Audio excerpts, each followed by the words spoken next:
জাপানে ট্রেনের যাতায়াত ব্যবস্থা অনেক সুবিধাজনক। এজন্য মোটামুটি জাপানের অনেক মানুষই ট্রেনে যাতায়াত করতে পছন্দ করে। এটা হচ্ছে আমাগো মাতসু স্টেশন চিবারবিটা অন্তর্ভুক্ত। এটা হচ্ছে স্কুল পাহাড়ের উপরে। আমরা আজকে গেছি হইতেছে নারিতা ইয়ন মলে।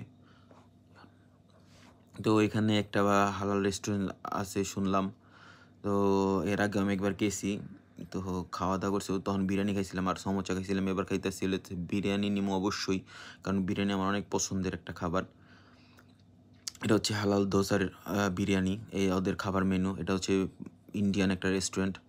আর এখানে যারা কাজ করে তারা হইতেছে বাঙালি, এই কলকাতার বাঙালি। আমি বিরিয়ানি নিছিলাম একটা টিক্কা নিছিলাম।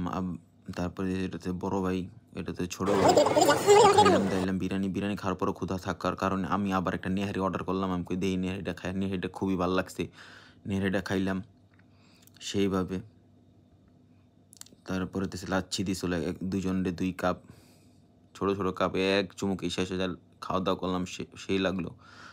খাওয়া-দাওয়া শেষ-টেস কইরা তারপরে হইতেছে দেখলাম যে কাকাই কেক বানাইতেছে। দেখলাম ঠেকলাম সুন্দর কইরা। পরে সবকিছু ঘুইরা টুইরা পরে বাসায় চলে আইলাম।